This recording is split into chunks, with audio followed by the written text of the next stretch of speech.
arrêter de scroller, c'est facile. Tu installes un contrôle parental, en fait non. Tu supprimes TikTok, Insta et Twitter, en fait non. Non, non, tu vends ton téléphone, tu retournes vivre dans une cabane en forêt, tu deviens un ermite, et voilà, t'as repris le contrôle de ta vie. Et maintenant, tu vis avec des écureuils. Bon, c'est très sympa comme image, mais c'est pas ce qu'on veut. Le truc, c'est que tous les conseils sur Internet disent exactement ça. Désinstalle les applis, coupe tes notifs, active le mode avion, comme si c'était aussi simple de faire tout ça sans réfléchir. Mais personne t'explique pourquoi ton cerveau refuse de lâcher ton téléphone, même quand tu sais que tu perds ton temps. Dans cette vidéo, on va voir ensemble quels sont les mécanismes réels derrière ton addiction au scroll et surtout, comment vraiment arrêter sans devenir un ermite. Le truc principal que tu dois comprendre, c'est que scroller, c'est pas une mauvaise habitude, c'est une addiction neurologique, et je dis pas ça pour dramatiser. En 2020, une étude publiée dans le journal Health Communication a montré que 16,5% des utilisateurs présentent des signes de consommation problématiques. Et devine quoi, 74% de ces gens ont des problèmes de santé mentale documentés. C'est pas anodin. Voilà comment ça marche. Chaque fois que tu scrolles, ton cerveau libère de la dopamine, un tout petit peu. Et ton cerveau adore ça. Le problème, c'est que les applis utilisent ce qu'on appelle les variable reward, la théorie de B.F. Skinner sur les récompenses imprévisibles.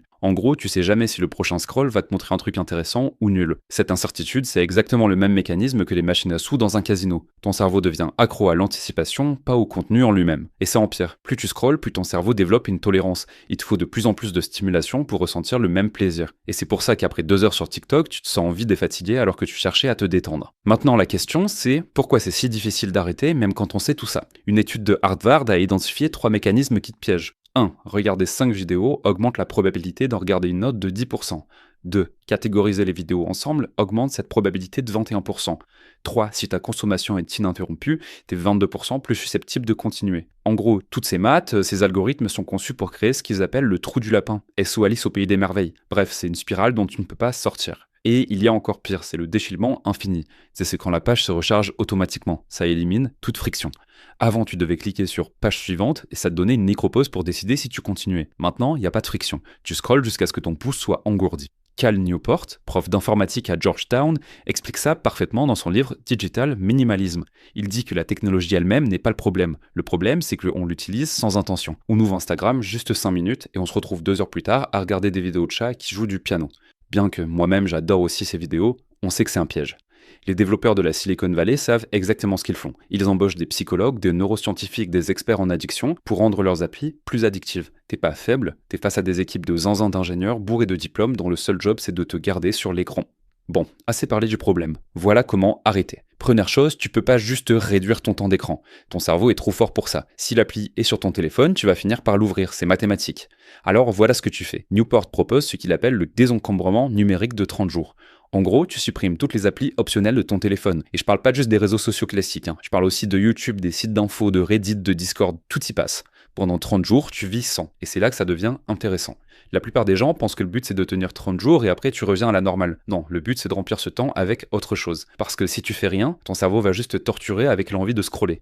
Cal Newport suggère des activités manuelles. Cuisine, bricolage, jardinage, sport, lire un livre en papier, jouer d'un instrument. Des trucs qui demandent ton attention et qui produisent un résultat tangible. Pas dans un but de productivité ou de réussite, mais parce que ton cerveau a besoin d'un substitut sain à la dopamine du scroll. Si tu remplaces le scroll par rien, tu vas craquer. Si tu le remplaces par une activité enrichissante, ton cerveau commence à réapprendre que le plaisir peut venir d'ailleurs. Exemple concret, au lieu de scroller avant de dormir, tu lis 15 pages d'un livre. Au début, c'est difficile, ton cerveau va te supplier d'ouvrir Insta, mais après une semaine, tu vas remarquer que tu dors mieux, que ta concentration s'améliore, que tu te sens moins anxieux.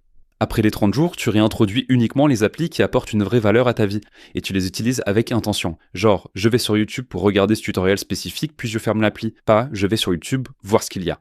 Maintenant, on a aussi quelques autres techniques. Pour ceux qui veulent aller plus loin, la technique numéro 1, c'est la friction intentionnelle.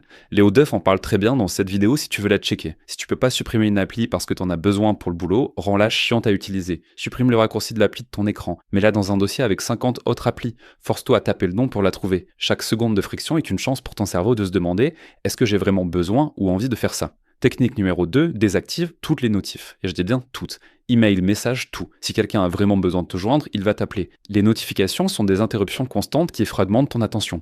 Medica Massi, chercheur en neurosciences, explique que chaque notification a un coût cognitif en termes de refocalisation. En gros, ça te prend 20 minutes pour retrouver ta concentration après une interruption. Technique numéro 3, planifie tes sessions. Cal Newport, c'est un déglingo du planning. Il planifie même ses loisirs du genre dimanche de 14 à 16h, je peux utiliser les réseaux sociaux. En dehors de ces créneaux, c'est interdit. Technique numéro 4, réapprends à t'ennuyer. Sérieux, l'ennui, c'est pas ton ton ennemi, c'est un outil. Quand tu t'ennuies, ton cerveau rentre dans un état où il consolide les informations et génère des idées créatives. Quand tu scrolles constamment, ton cerveau a jamais l'occasion de faire ce travail. Bon, je te l'accorde. Ces techniques, elles sont un peu extrêmes et je dis pas qu'il faut les appliquer à la lettre. Mais ça fait de mal à personne de se rappeler qu'à l'époque du 3310, on consultait par internet sur son téléphone et pourtant, on était tout aussi heureux. En fait, les études montrent même qu'on était plus heureux.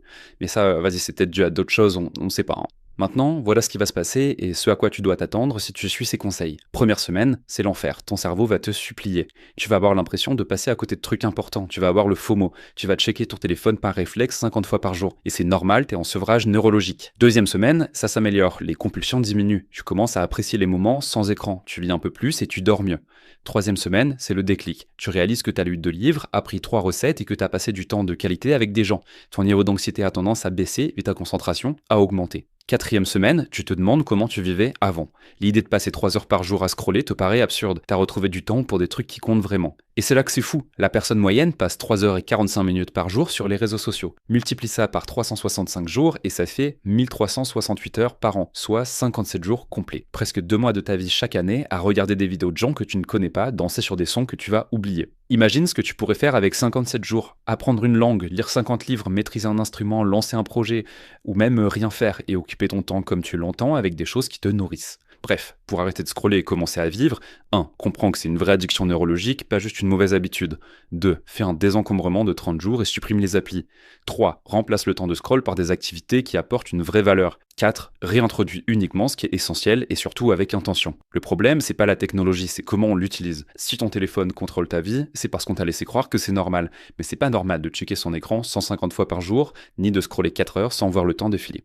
Et pour conclure, ce truc que les gens pensent sur la volonté, c'est complètement faux. Tu perds pas face à ton téléphone parce que t'es faible. Tu perds parce que des équipes entières d'ingénieurs ont passé des années à rendre leurs applications impossibles à lâcher. Donc arrête de culpabiliser et commence à agir. Supprime les applis, remplis le vide et vis ta vie. Et un petit rappel qui est pas de mal, si tu galères, si tu te plantes et si ton idéal à toi c'est pas de réduire ton temps d'écran, eh bien c'est tout aussi légitime, tu fais comme tu le sens, comme tu peux et dans tous les cas, il n'y a aucune raison de culpabiliser, vraiment. Moi-même, je passe le plus clair de mon temps sur les écrans, à regarder des mangeurs de cartes graphiques jouer à des jeux, et en vrai, c'est mon loisir préféré et j'ai pas forcément prévu de ralentir. Si t'es encore là, merci beaucoup à toi d'avoir regardé, je mets toutes mes sources en description, j'y mets aussi des liens vers mes réseaux sociaux et on se dit à la prochaine sur des contenus longs ou courts. Ciao.